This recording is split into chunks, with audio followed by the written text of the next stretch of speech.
Fresh and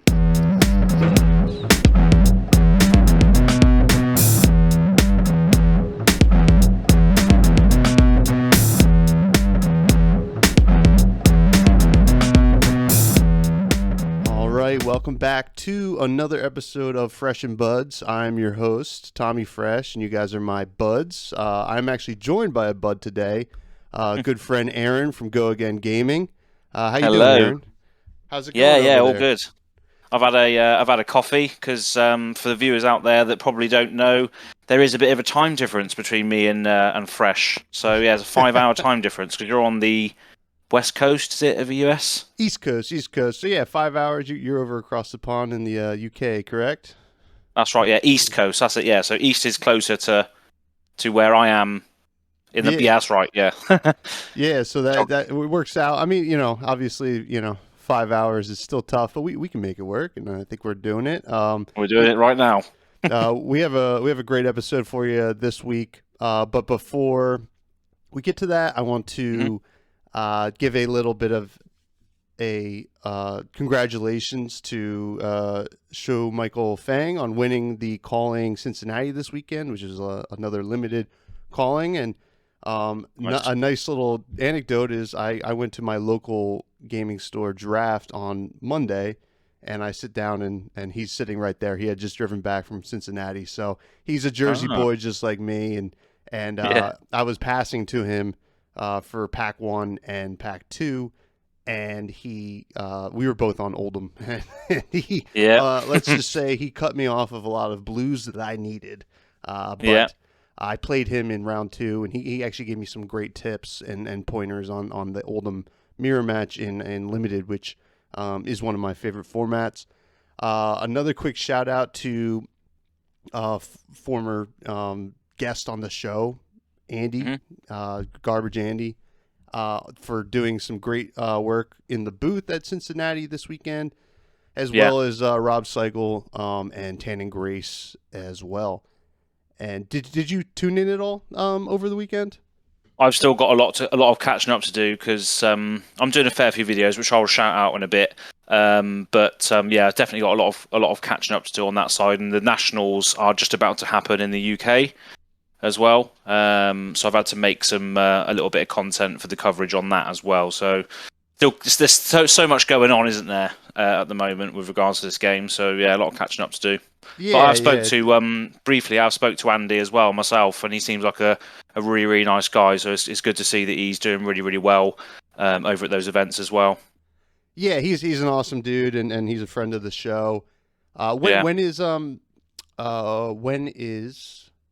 Nationals? the UK Nationals for you? It's 28th, I think. So I think it's this weekend. Oh, nice. So a week before the US Nationals. Yeah. And where is it being held in the UK? So it is in Leeds, which is sort of like up north, sort of near, it's hard to say near, but sort of up north near sort of Manchester area. Okay. So yeah, it's nowhere near the capital of London. It is very much up north, and that seems to be where a lot of the Flesh and Blood scene is. And it's being hosted by Living Realms, which is a store that supports the game massively over here. And I recently I'm still editing it at the moment, but it's a part of my Let's Visit series where I visit local game stores in the UK. I visited them last weekend, and I'm still editing that video now. So yeah, just definitely look out for that. But yeah, it's mainly held in the north, and that's Leeds up in the UK. Okay. That's interesting. Yeah, it'll be interesting. Is it the same format as the U.S. Nationals with draft and constructed going on at the same time?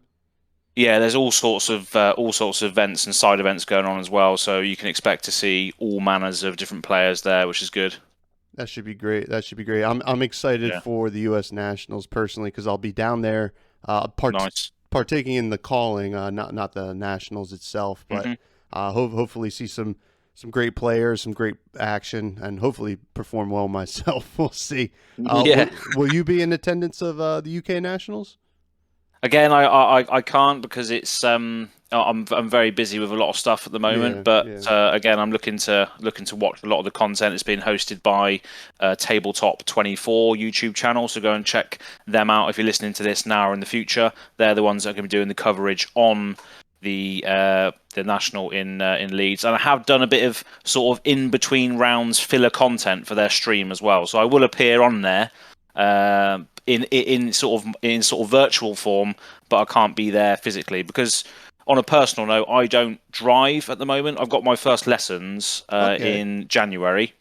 So I'm going to start learning to drive soon because Leeds, in comparison to where I am, right down in the south of England, it's a long way to travel. Gotcha.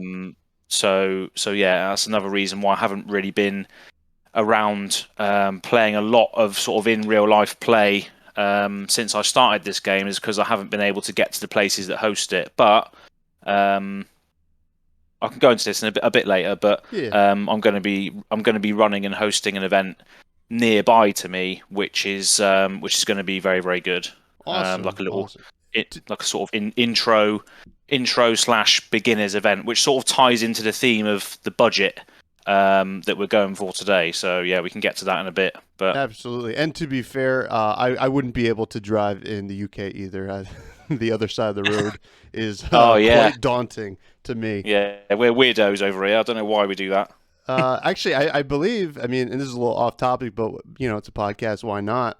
Exactly. When I visited there, almost 10 years ago, they told me is because it's the right way to do it. But when Napoleon took over most of Europe, he was left-handed, and it was something about crossing swords when you're walking down the road or whatever. Ah, And the UK obviously was never conquered by Napoleon, and I guess the United States just wants to, I don't know, be jerks to the UK and do it how Napoleon did. I don't know, but yeah.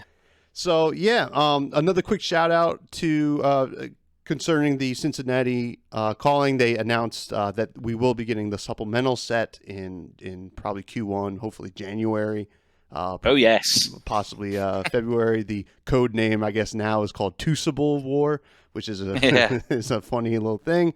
I'm Yeah. excited to see that. It should, according to the broadcast, that it will have support for all heroes, which is very exciting. So excited to see Oh that yes. with some Yeah. hopefully really good reprints that helps out with Yeah. the budgets. So before we Hmm. get to a crack a pack, I want to ask you, Aaron, a few questions. Yeah. What's your background with TCGs in general?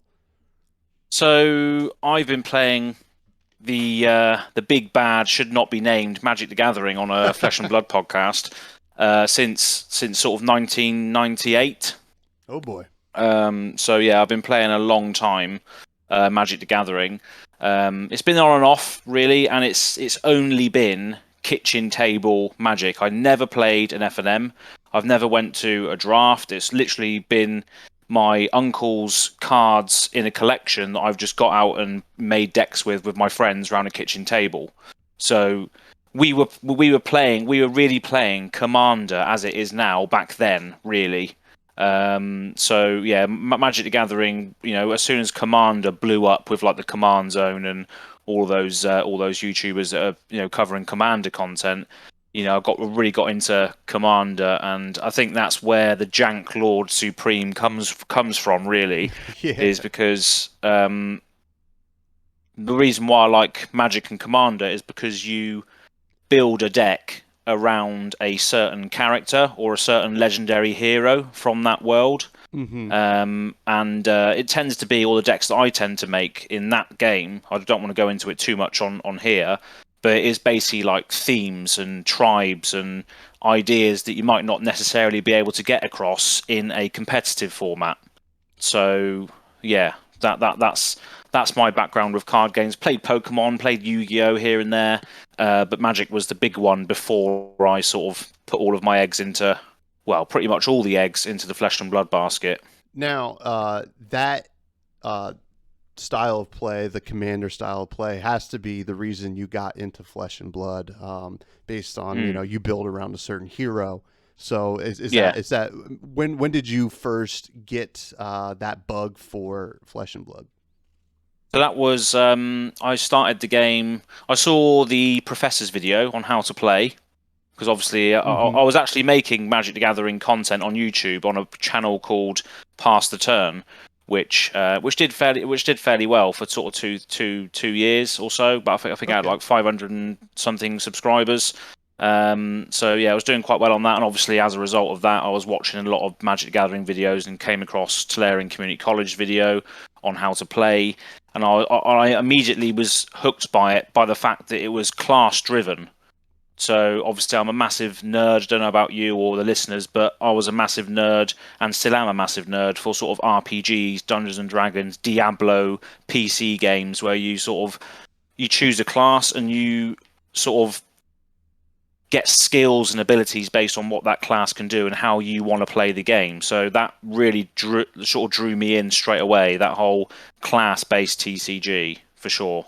Yeah, I mean, I think you'll find that many fans of Flesh and Blood, and myself included, definitely Mm, come from a RPG style yeah. or like that kind of genre. We're very big into it. From what I've Mm, heard from other people, and it was a lot of Magic too.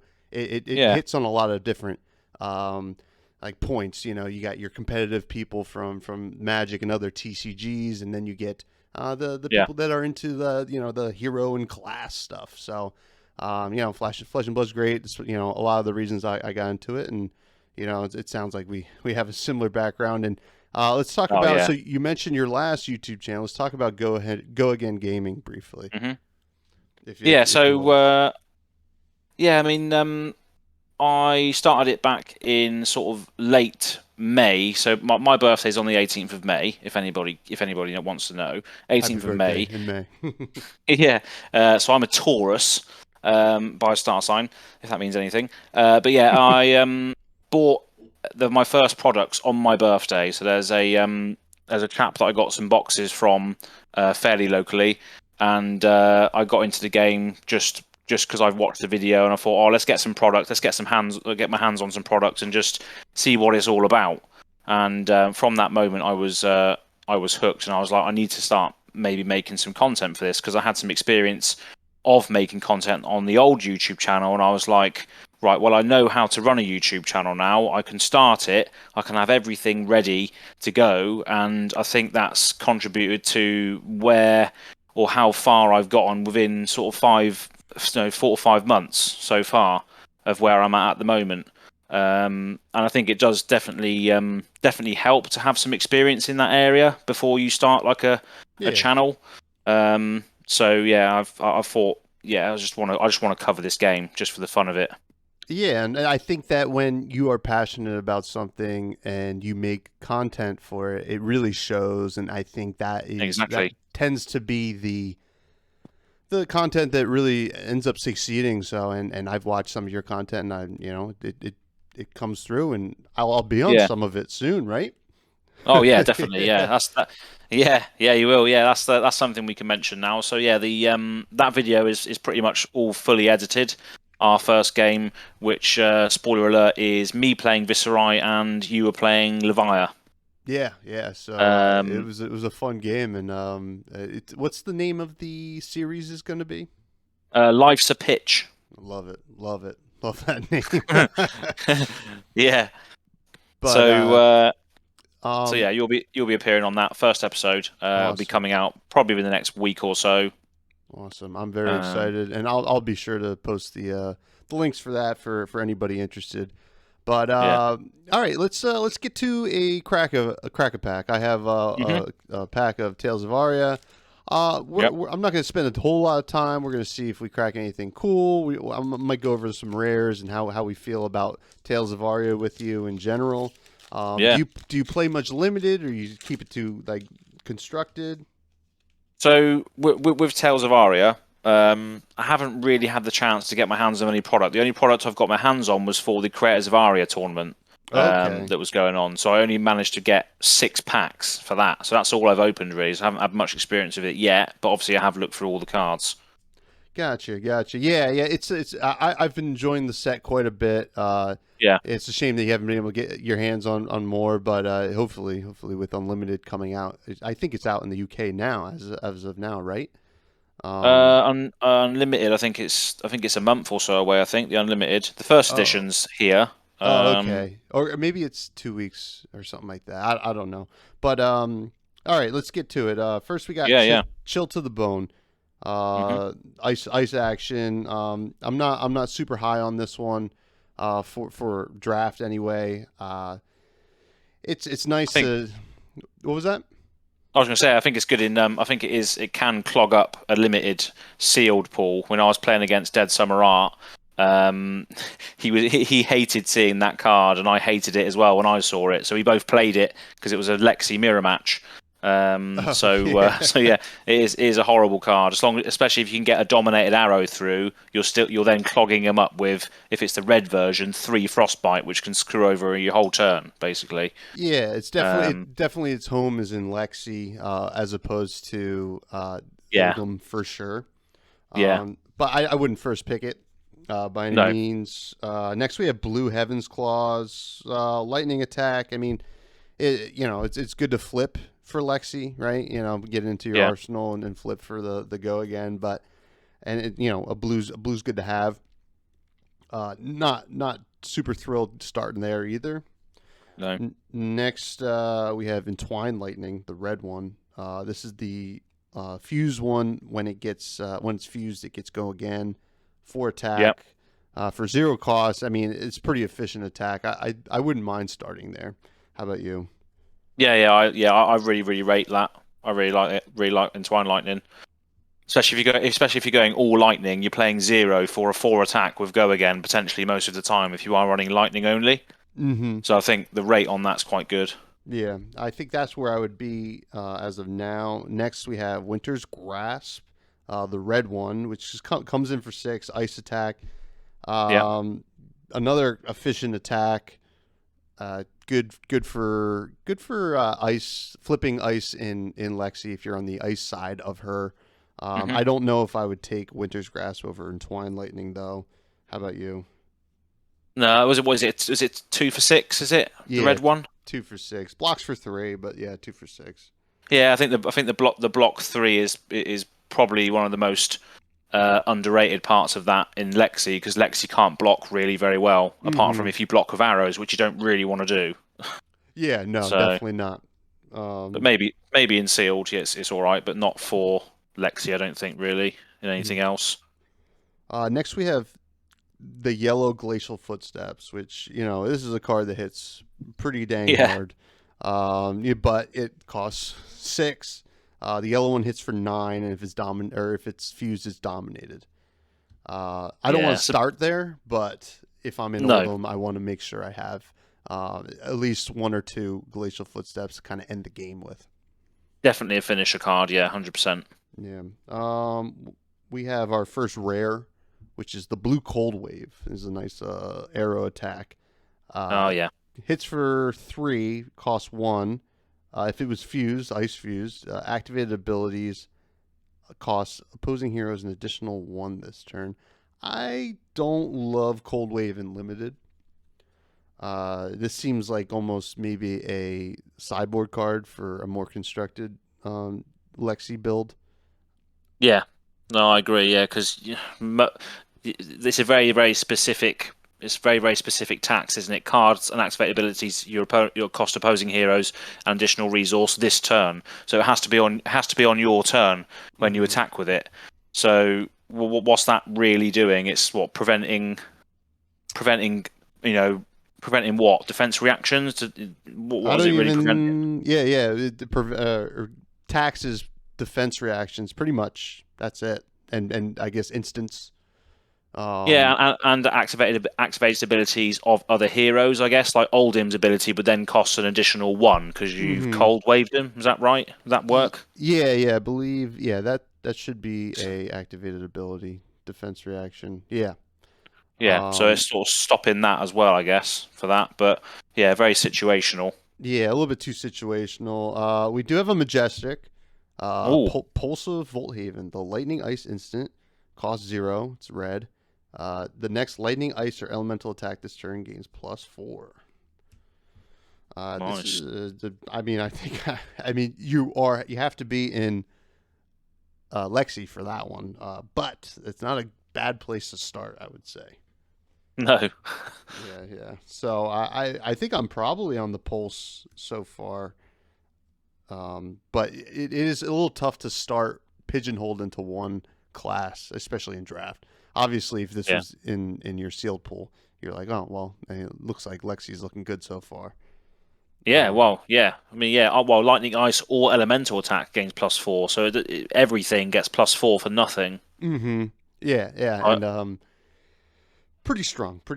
And yeah, this will be definitely. going in the next giveaway, which is nice for whoever wins that. And our foil is the red Sotomaro. I'm a little bit off of Sotomaro unless it's blue, because I want the blue one for Oldham usually. Red is fine, but it's just not really what I want to do in this format. So tomorrow, which one's that? The one that's played from Arsenal, draw a card or something, isn't it? That one? Yeah, it's Can't remember. the Earth one that when you play from Arsenal, you draw a card, and then you can put a Earth or Elemental card with cost 0 or greater from your graveyard on the bottom of your deck, which is it's a decent effect. It's just not where I want to start. I'd rather have the blue one, so I can use it for Oldham's activated ability. I don't know. That's just where I fall on it. Maybe it's a little bit better in Briar, so you can get some good attacks back into your deck. Yeah, so it costs 1 for a non-attack action, so I guess you can build into that. But yeah, if you're talking about draft, then yeah, probably not where you want to start, like you said. Mm-hmm. Next one is a card I would want to start with is Amulet of Earth. Yeah, blue. I mean that's because I really like drafting Oldham. I like that style of play. I think that is a good place to start. Oh, definitely, yeah. A 0 cost thing that pitches for 3 with go again, which then buffs abilities while buffs your cards is definitely a good place to start. And now we're at the class cards. I'm just gonna briefly blow through them because I just don't think it's good to start in a class card in limited anyway. But we got a red mulch, which is a very powerful card. The yellow snow under, which I've been known to play as well. The Buzz Bolt, which is a great card for Lexi. This is the red one too, so this hits her 5 and it deals an additional 1. Yeah, it's good. Rites of Replenishment, yellow, which is a fine card for Briar. Overflex, yellow, which great in Lexi. Yep, love it. And Inspire Lightning, red, which if you can make that work, if you got the Vila flashes in your Briar deck, I mean, Inspire Lightning, red. I mean, 3 damage, lightning bolt. It's great. So yeah, yeah. I mean, in this limited format, there is not a whole lot of way to stop arcane damage. Which, in hindsight, I don't know if they should have put more, but it is what it is, right? But it does it for that. Crack a pack. Let me just separate these rares so I can make sure that they are in the giveaway pile. But I think that's going to bring us to our main topic, which is Jankin on a budget, right? Janking on a budget. Yeah, absolutely. So, money's not an infinite resource, right? And sometimes you have to make budgetary decisions when building a TCG deck, and in this case, Flesh and Blood. Yeah. And a point I've made is legendaries and some of these generic majestics are super expensive, and you're just going to have to cut them sometimes if you can't afford them, which is fine. Sometimes you can't afford them, and hopefully we can kind of talk about ways that we can have workarounds on these expensive cards. And going back to the announcement of Two Symbol of War, hopefully that brings down some prices on some of these cards. We will see. But for the time being, it seems like some of them have been pretty resilient to printings, which is pretty crazy, especially Command and Conquer, which we'll get to in a bit. It's been in unlimited printing for a while now, and it still holds at like 90 to 100 US dollars, which is it's crazy, isn't it? it's pretty crazy. And it is a great card. It's for good reason. Yeah. But you would think at this point more of it would be open, but I guess it's in high demand. So, one thing I like to look at when deciding, like making a cut on these expensive cards, is you have to understand why the card is good. So let's start with Arcanite Skullcap. Yep. Which is a great card, but very expensive. Even in the unlimited printing, the rainbow foil. Now, why is it good? So it blocks for 3 damage, right? Over 2 turns. And then the Arcane Barrier 3 is also very good against Kano, and even the Rosetta Thorn, which was printed in Tales of Aria, and seeing a lot of play. Oh, yes, of course. Yeah. Yeah. Seeing a lot of play with. Seeing play with Chain, seeing play with Viscerite, seeing play with obviously Briar. So it's the Arcane Barrier 3 does come up quite a bit. So what would you say are some good replacements for Arcanite Skullcap? Well, I mean, it's hard, isn't it? Because it does a bit of everything. It depends what you want to do, and it also depends on the class that you're running as well. Because there are sort of slots that will just slot in for specific classes. Isn't there? There's like now for Ranger we've got Honing Hood. If you want to have Honing Hood in there, if you're running a Ranger, you have Honing Hood as a budget alternative. Or if you just want to try and block some damage, you can run a piece of Iron Rot. That if you want to try and manipulate the top deck or try and get to a combo piece for your budget, you can run the Lens instead. There's a lot of different options that will be on your equipment, but a lot of those little one-time use effects also can't block. So it's hard. It just depends what your deck is trying to do, and then choosing an equipment that can potentially help you towards that goal, rather than just being generally good, which is what these legendary equipments are.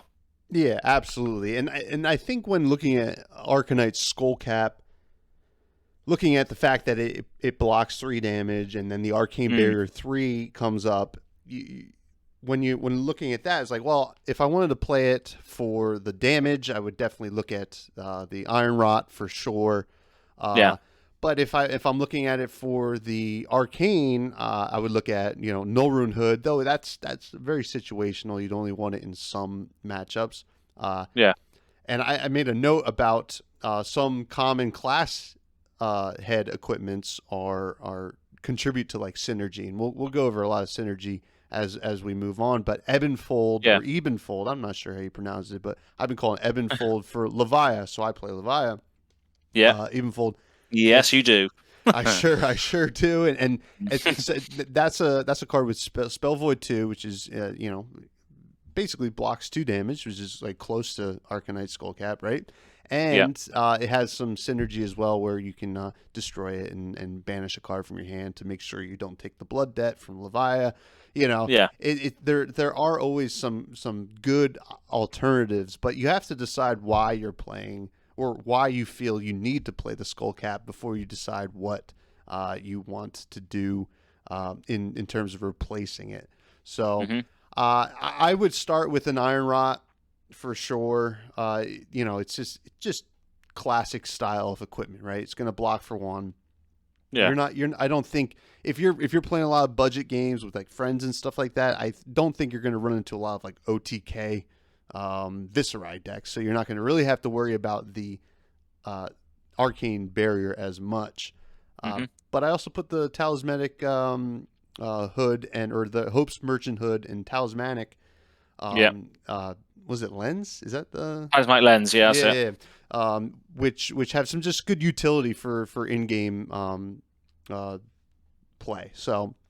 I think Arcanite Skullcap is not the end of the world if you can't afford it and not play it. I think there are plenty of options. I think that is probably one of the more diverse in terms of replacement options you can have. It is, because because it says it's also conditional. It says if you have less life than your opposing hero, it gets the additional buff. So it doesn't actually have Arcane Barrier unless you have lesser life. Sometimes if you are running against a Kano or someone that you know is going to do a load of arcane damage, it might even be worth just swapping it out for something that will guarantee you Arcane Barrier at all times. Arcane Barrier 1, that's when you pay 1 resource and it prevents 1 damage. So you can potentially prevent more damage of that, can't you? Surely. Yeah. Or is it the same? It's the same maths, isn't it? If you have the reason. If you pay it for each individual instance one. So like rune chance, the Arcanite Skullcap isn't really that effective, right? You're paying 3 to prevent 1. You'd almost want the null rune hood instead, but yeah. So but let's move on to the tunic, the old tunic, which is probably one of the more iconic equipment in the game. So it's pretty unique in terms of the fact that it is repeatable resource generation, which is absolutely very powerful. I mean, it takes some time to get going, but many turns are played over, especially a classic constructed game. 100%, yeah. It is an expensive piece of equipment, though. We had a reprint of it in Crucible of War, but still, it's still up there. So there are some other good opportunities to replace it. What are some good chess pieces you would choose over spending the money on Tunic? I mean, the first one that comes to mind is one that was obviously in the very, very first set alongside this, and that's the cross strap, heart and cross strap. Mm-hmm. So it generally provides it's a larger amount of resources in one go rather than cumulative over the turns. I think it makes your next attack action cost 2 less. I think from memory, the heart and cross strap if you destroy it. Yeah. The next action card you play this turn costs 2 resources less to play. Yeah, that's it. So yeah, I think that's the same sort of vibe. It's making your actions less, or giving you a certain amount of resources for that turn to be more of an explosive turn rather than a sort of engine running sort of thing. It's giving you one potential big hit rather than multiple little hits over time. If that makes sense. That's what my sort of thoughts and feelings on that would be. But then you've also got other cards that generate resources, like the one that was printed recently, the blue vest, deep blue. Yeah. So I think that's also along that same sort of lines as well. Is it's replacing a card in your hand, like say a red pitch, and it just converts it into a 3 pitch, which can then make for a bigger turn, or playing more expensive cards. Whereas the tunic just gives you the 1 resource. Remove 3 energy counters from it, gain a resource. So yeah, you can potentially get a big load of resources, but you have to charge up the counters, don't you? Yeah, you do, and it also blocks for 1 as well, when you need it. That's true, yeah. Which is nice, but I mean, there's no doubt that Tunic's great, but I think Deep Blue I do really like, and the Heart and Cross Strap as well. If you're in a go wide strategy, I really like the Vest of the First Fist, which is when an attack action card you control hits, you may destroy it and gain 2 resources. So if you're trying to go wide, you get in with your first hit. Let's say it's you playing it in Katsu, or where you're Kadachiing and all that. It's a good way to get that instant resource, and instead of waiting sometimes. So sure, like Dash as well. Like Dash wants to just carry on going. So the Vest of the First Fist, once you hit, gives you 2 resources, which you're basically going to go again on because you're boosting into a mech card. You can then just keep going on that 1 big explosive turn rather than just because there's another thing as well, isn't it? With Dash, she can also access the Teklo Foundry Heart as a big potential staple for the class, which gives you resources as well. So again, another sort of alternative to the Teklo Foundry Heart could be the vest, which you just said there, because of the Yeah. on-hit trigger. Yeah. Which the Teklo Foundry Heart, it's still pretty expensive piece as Yeah. well. So yeah, that's the tunic. I mean, these are all pretty interchangeable depending on what you're trying to do. I think I don't think it's the end of the world if you don't have some of these equipment. Obviously, they're very cool to have. I won't debate that, but in the meantime, while maybe you're saving up some money or just waiting to say, like to feel like you can commit more money to your hobby. These are fine ways to replace a playable card with something a little bit less powerful but still playable. Yeah. Next is we're going to get into some generic Majestic cards, which are expensive, which is tough because you kind of usually want 3 of them in your deck. Yeah. So first, let's talk about Command and Conquer, the big bad Majestic that seems to see tons and tons of play. It's very, very expensive, as we said before, hovering around $90 to $100. I would say we're almost definitely getting a reprint of this card in Two Symbol of War. I don't see any reason not to, but I don't know how much that will affect the price. But why is Command and Conquer a good card? It is an efficient attack that draws out blocks if they care about their arsenal.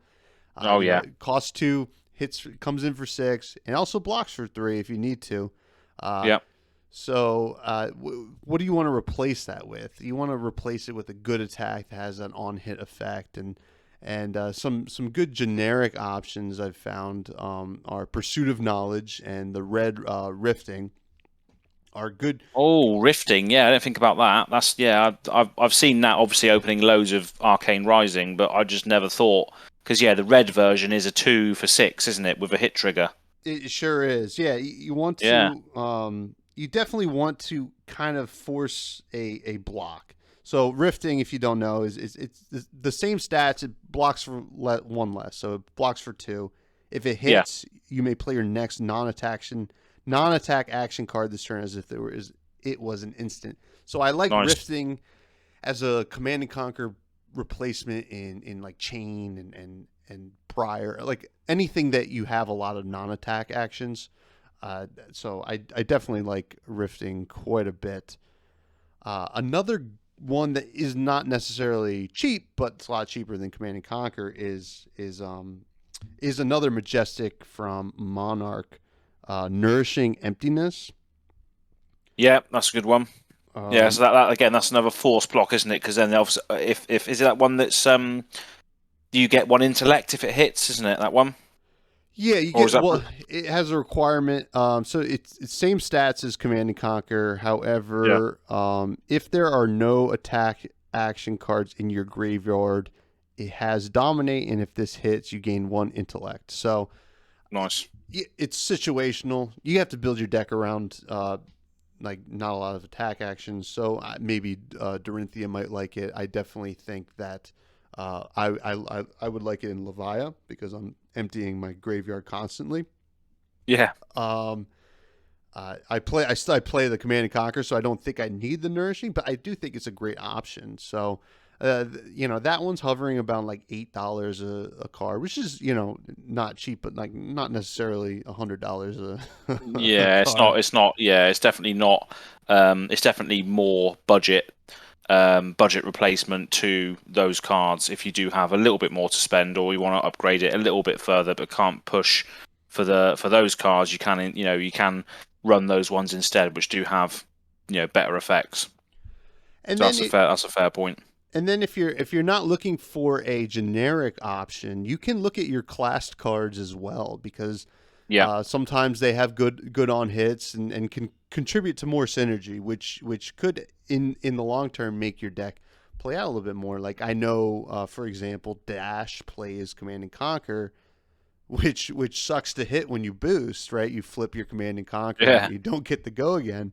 So if you can't afford the Command and Conquer, throw in some more Mechanologist cards, and all of a sudden you're boosting just that much more dependably. So Yeah. that's do you have any other good like ideas of? I'm trying to think of some other decks that play Command and Conquer that could um, be replaced by some good synergistic cards. I remember when I didn't have Command and Conquers, I replaced in Chain. I replaced them with just more Blood Debt that I can play from my Well, yeah, I mean, graveyard. I think that's the main point is, if you can't afford the big staple cards, then just look at the class, look at what your hero ability is, look at what your hero wants to try and do to obtain value from a card, rather than just play a card which we all know is generically just good. You want to have a look at your heroes or your abilities or your class abilities to then fuel the deck in that way, rather than just have a card that is generically good that everybody plays with. You just want to try and do what your deck wants to do, rather than include those cards if you can't afford them, I think. Yeah, no, absolutely. And I think coming to the next two cards, which Yeah. I've labeled as kind of just bread and butter cards, Yeah. which are very good and also expensive, but they kind of just smooth out the deck. I think Hmm. that is what they do best. And the first one is Enlightened Strike. Of course. Yeah. Very bread and butter, high power, Yeah. versatility. How do you feel about a Enlightened Strike and replacing that in a budget world? I mean, again, yeah. I mean, all of these cards, especially these attack cards, Enlightened Strike or Art of War, or well, that's not an attack card, but it does loads of things. And Enlightened Strike and Command and Conquer, sorry, is it? I think there's the same point as before. Is that just look at your class cards. If you can't afford these cards, or don't want to play with these cards. Like for me, I've had a lot of these cards in my possession, but I just haven't kept them Mm-hmm. because like going back to the earlier point, I've come from a background of building decks for theme and sort of, don't know what the word is for it, but yeah, the theme is probably the best way to describe it. Trying to build a Yeah, deck for theme theme and is synergy, right? yeah, that's right. Theme and synergy around what your hero wants to do, rather than just using generic cards that everybody knows are going to be good in whatever situation. Apart from the corner cases where you boost into a CNC and then you're like, oh, for goodness sake, that's rubbish. Uh, which I've seen a few times happen. I Yeah, personally like when Dash players boost into their CNCs because I hate losing to Dash personally. But yeah. What pew pew dash? yeah, oh yeah, pew pew. Oh God, good Yeah, friend of the show, Capolo. He's big on Dash, and I played him yeah, a yeah. couple times. But yeah. No, I agree with you, and some just some quick cards, just nice Yeah, commons. what have you got for that? Because obviously, I don't run these cards, or I haven't done as of yet, because I'm not into that competitive nature just yet. So I haven't really got a list for that. So I'd be interested to know what you would put if you've got anything for it. So a card I like replacing Enlightened Strike is Flock of the Featherwalkers if you're not already playing in the deck, because that's also just a straight up good card. The red one, and for those of you who don't know what Flock of the Featherwalkers does, it Mhm. is a one costed, 5 attack, 2 defense. You as an additional cost, you have to reveal a card with cost 1 or less. Create a quicken token, and they'll give your next attack action or attack with a weapon go again. Mhm. So that's just it's like a common bread and butter card, right? Efficient attack, coming in for 5 for 1. Create the quicken token to set up a nice big attack. Maybe your next turn go a little bit more wide. That's a nice one. And then Zealous Belting is another one I like as well, which is a 2 costed, 5 attack, 2 defense. And this one you have to build around a little bit more. Usually you see it in Guardian decks like Bravo and Oldham. And it reads, when there is a card in your pitch zone with attack greater than Zealous Belting, his base attack has go again. So just some go wide stuff, which seems to be what Enlightened Strike does really well. And then Yeah, I mean, yeah, go ahead. yeah, I was going to say, yeah. I mean, I haven't really thought about Flock of the Featherwalkers before as really a card, but as you say, as long as you can fulfill the cost of one or less card from your hand, you're giving your next. You're attacking for 5 on the red. You're attacking for 5 damage for 1 resource, Mm-hmm. as long as you can fulfill the criteria, which you probably would in decks like Azalea, because you're running a lot of 1 arrow attacks, which is great. But then you create a quicken token, which then gives your next attack action card, or a weapon go again, which is great for fueling an extra turn, because you don't really get much go again in a ranger deck, because all the arrows don't have, a lot of the arrows don't have go again, like the red in the ledgers and stuff, the things you want to be following up massively with. Mm-hmm. I think Flock of the Featherwalkers is a really good sort of replacement. Yeah, I like For that that, card quite a bit. Yeah. I mean, there yeah. are even some decks that will just play that card, not even to replace anything. It'll play it alongside of Lightning Strike, but I think it's a great card to have. I think it really does create some big turns for you. And Mm, moving on to Art of War is just another generic. This is an instant. Very yeah. bread and butter, kind of just, I mean, very versatile, lets you do a lot of different things. However, I do think it is very replaceable in most decks. I think it literally is just smoothing out the deck. So just, Yeah. focus on synergy. However, I do have a note here that I think you need it in Levia. Yeah. If you're, because banishing that 6 power card from your hand is so important, and being able to do that, draw 2 cards. I mean, you got it. That's like, it's one of the few Yeah. like instances where I think Art of War is absolutely needed. But yeah, I mean, that's just how I feel about Art of War. I don't know how much you've played with it, Aaron. Well, I had one, but I traded it away because I just thought my brain would not be able to use it in probably the way that it should be used. But then saying that, after Monarch, because I obviously pulled this in Arcane Rising, which I did Mm-hmm. before Monarch came out, and then Monarch cared about all this stuff that goes to the banish zone, and doing that. Because obviously with this you could banish, like you say, to pay for the blood debt, or banish something that then you can play later with Chain to then draw 2 cards, so you're not actually Mm-hmm. losing any cards.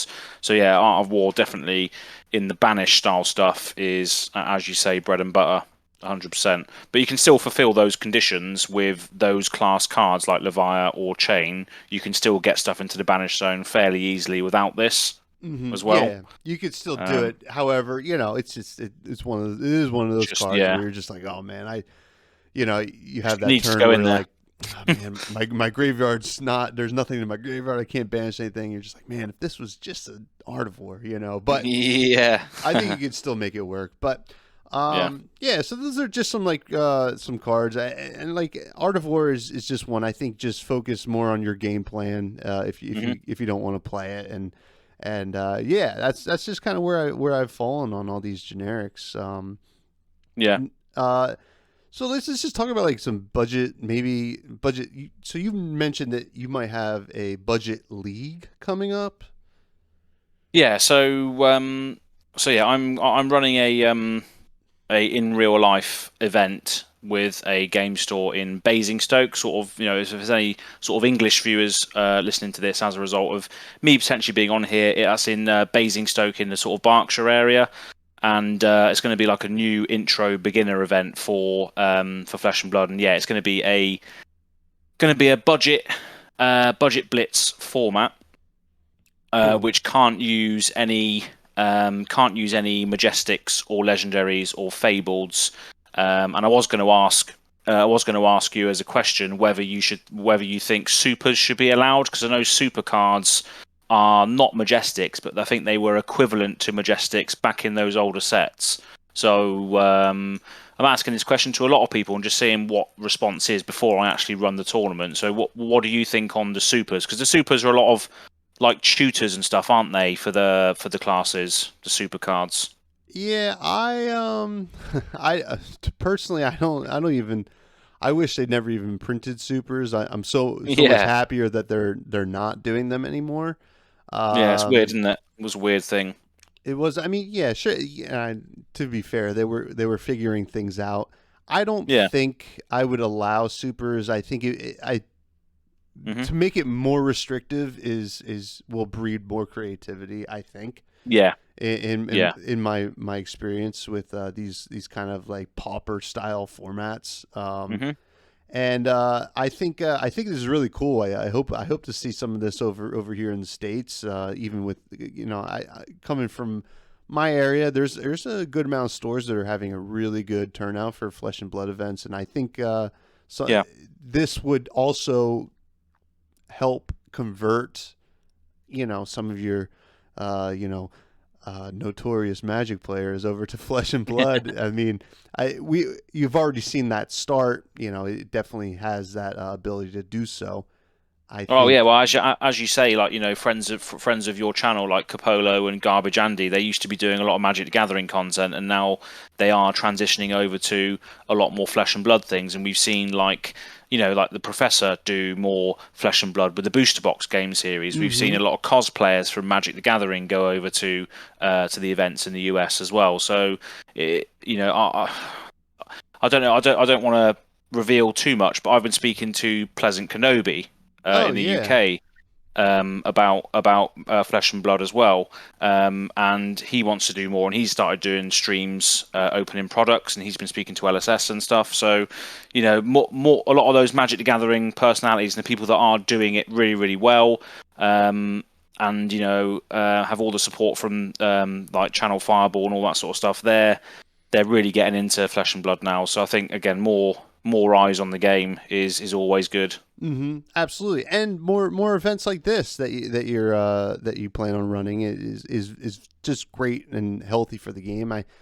Yeah, I think that I think a budget style format is important, and I think we see a lot of that in Blitz in general because one less card of each card for the deck is definitely helps cut down the cost, et cetera, et cetera. But even this style of a commoner format is a I think it is a healthy thing, yeah. And I was gonna, especially. I was gonna ask a question regarding this as well. And so, with regards to like commoner formats and stuff that I'm trying to do with this new slash beginners event, do you think that like commoner events or the commoner sort of quote unquote format does have a future outside of just introducing players to the game, or do you think it's more of like a just an intro event and nothing else? What do you think for the future of those sort of things?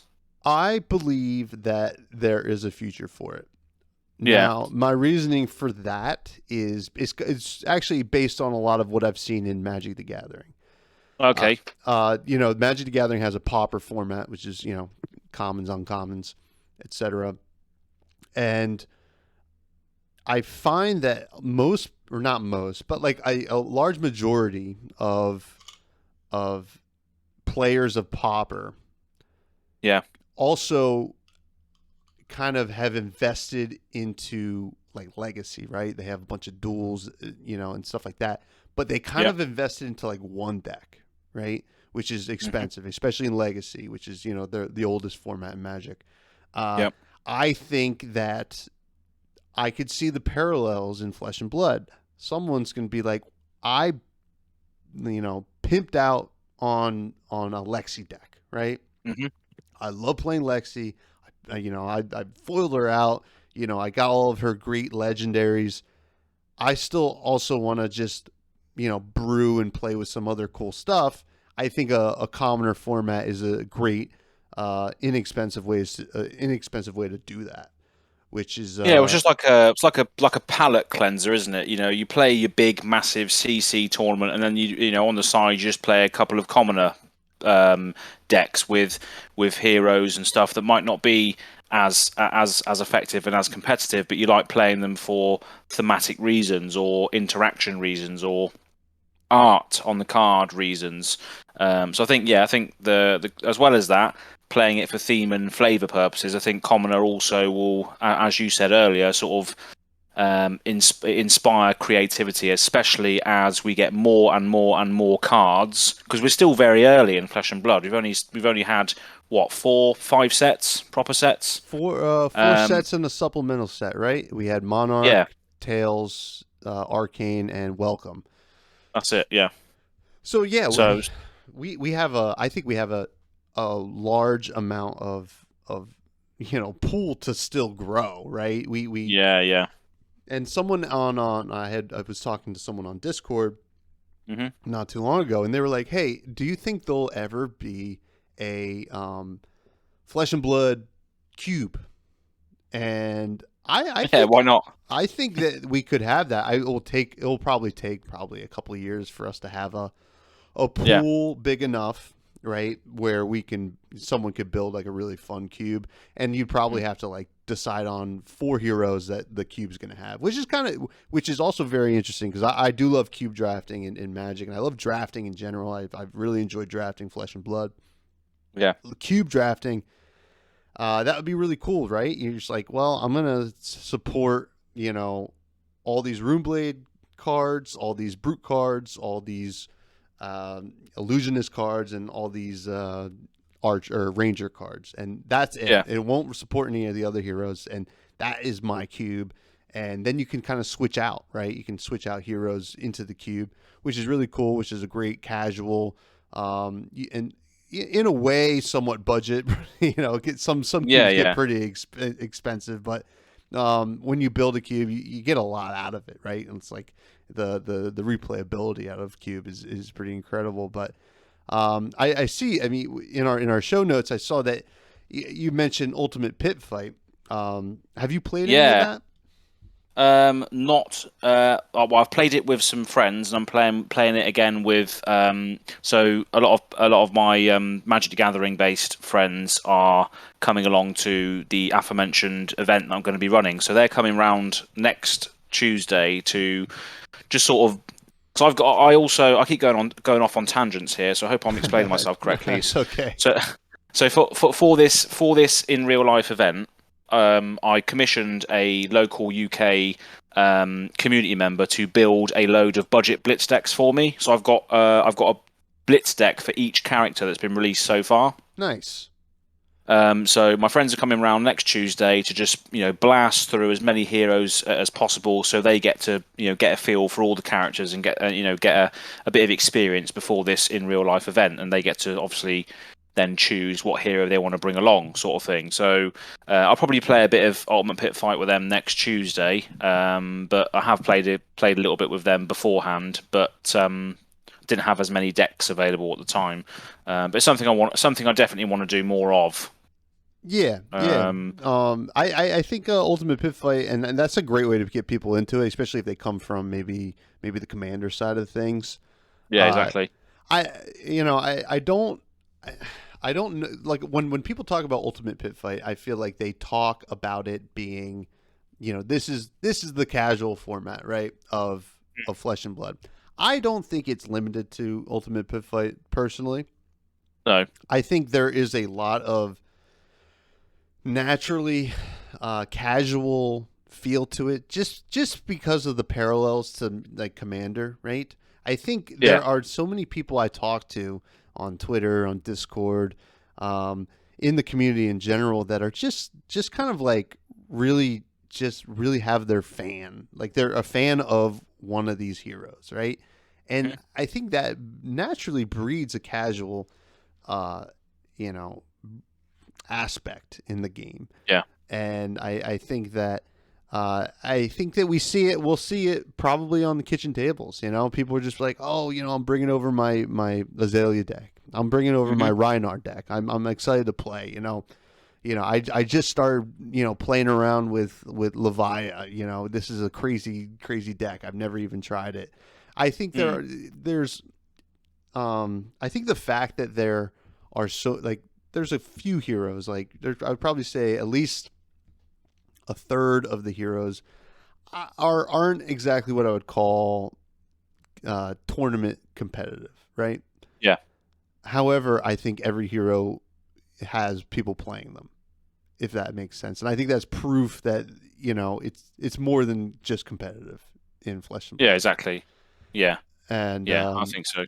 And the multiplayer conversation is interesting as well. I think I think we'll see something kind of, and I've even seen some people on Twitter kind of start to come up with different ways to play a multiplayer format that's not just Ultimate Pit Fight. And Yeah. the episode I did with Garbage Andy, actually, we talked about like a lot of different possibilities on what a casual format will look like down the road. Now, and like we said before, the possibility of this is only going to grow with more sets and more of a pool to kind of get into our hands, basically. Oh yeah, definitely, definitely. And I think there's also been just sort of following on from that with regards to obviously Ultimate Pit Fight being multiplayer.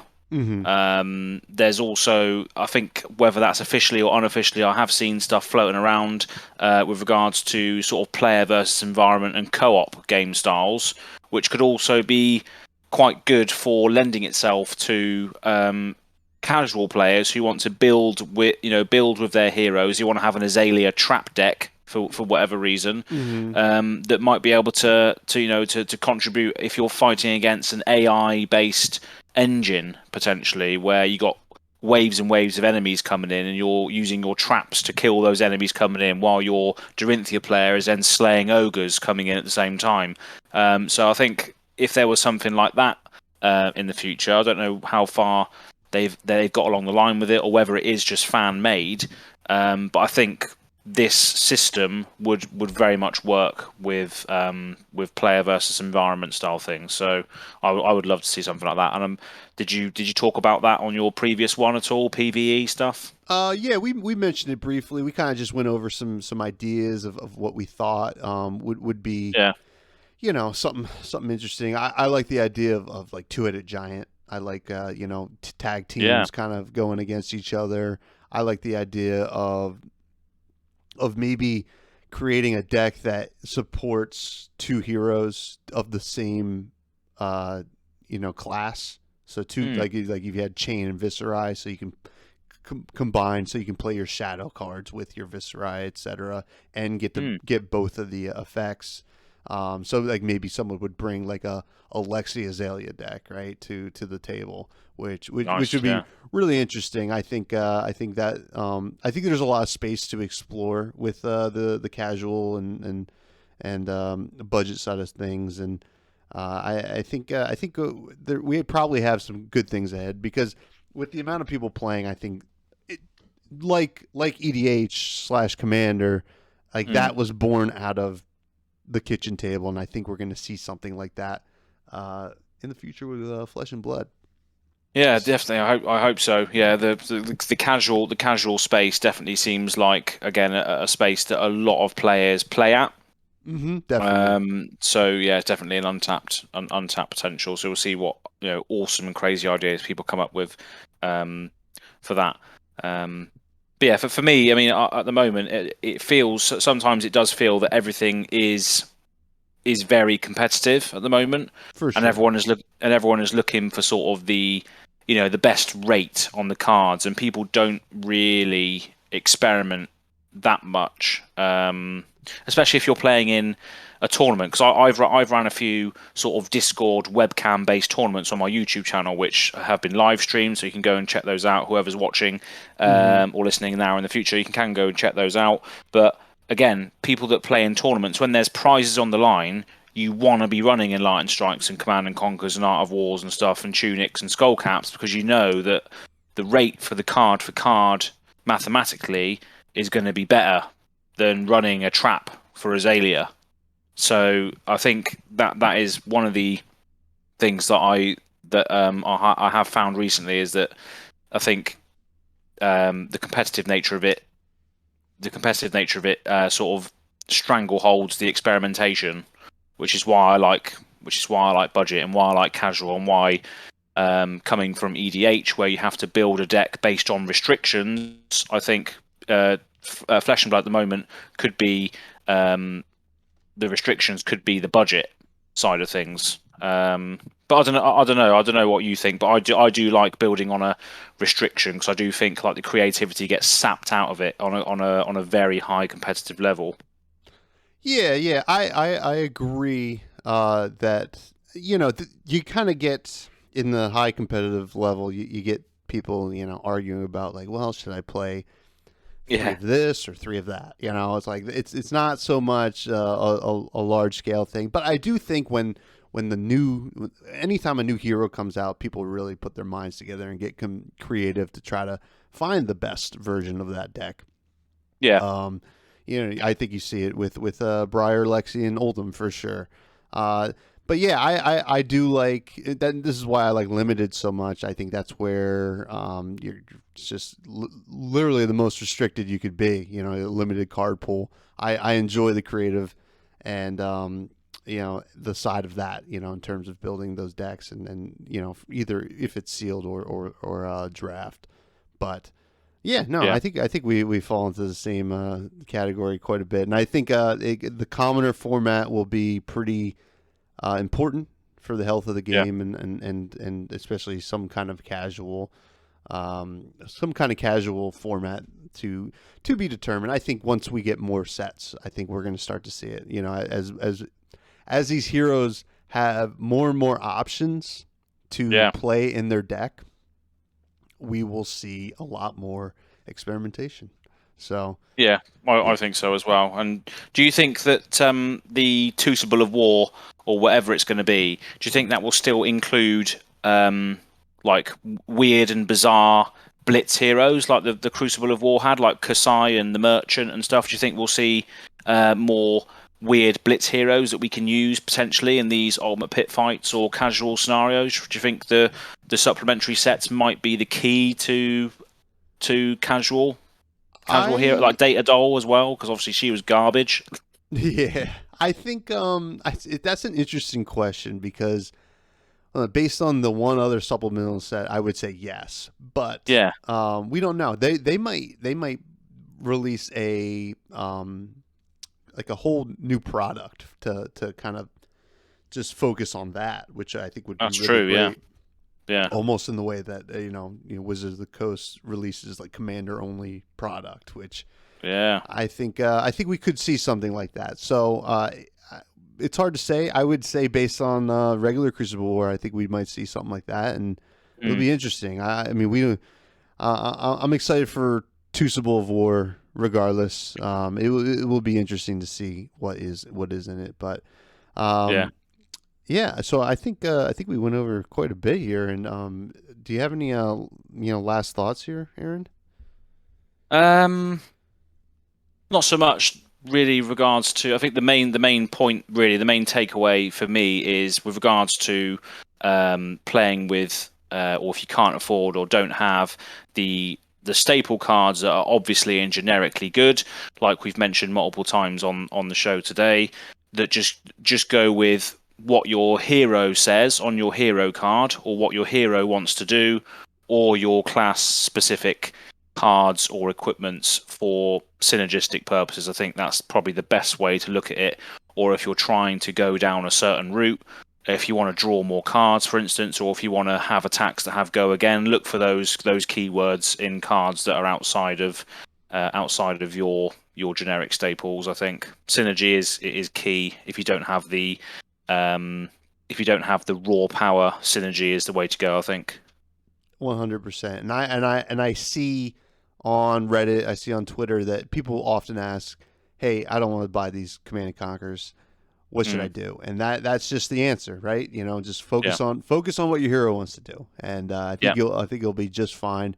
Now, do you want to plug some of your socials here so that people can find you? Obviously, I'll be posting in the show notes as well. Yeah.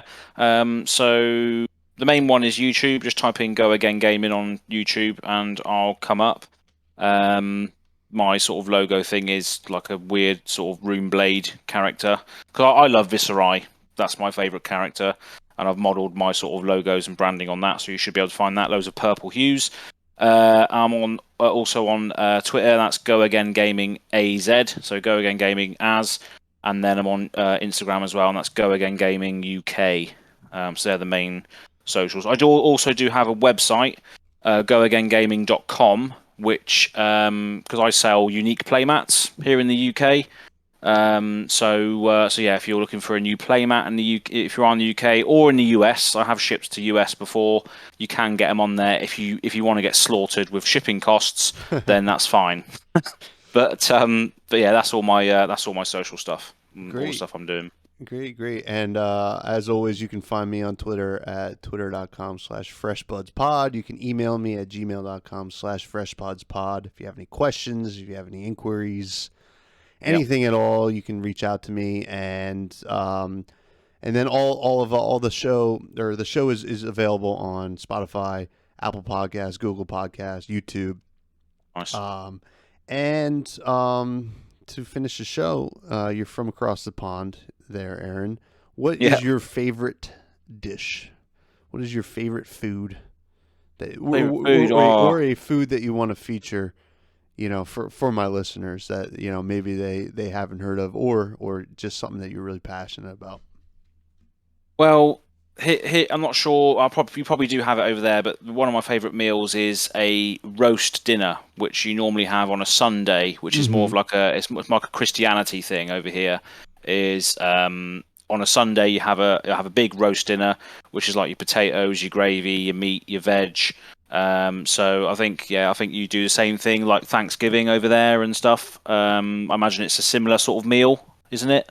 Yeah, close. We do a turkey over here for Thanksgiving, but yeah, I mean we do roasts and like stews, like kind of throw the the beef into the slow cooker for the day with some veggies and some potatoes and gravy. Actually, I had that last night. It was delicious. I guess sounds like what? Yeah. I guess you could say that. So it's almost like the Enlightened Strike and Art of War of cuisine over there in the UK, right? Nice bread and butter. Pretty much, yeah. That is 100% bread and butter. Yeah, definitely. Yeah. But oh man, now I am quite hungry. But yeah, thanks again for joining me, Aaron. Everybody be sure to check out Life's a Pitch when I'll be on the first episode, and you will be on the first episode of that, 100%. Yeah, and everybody have a good week.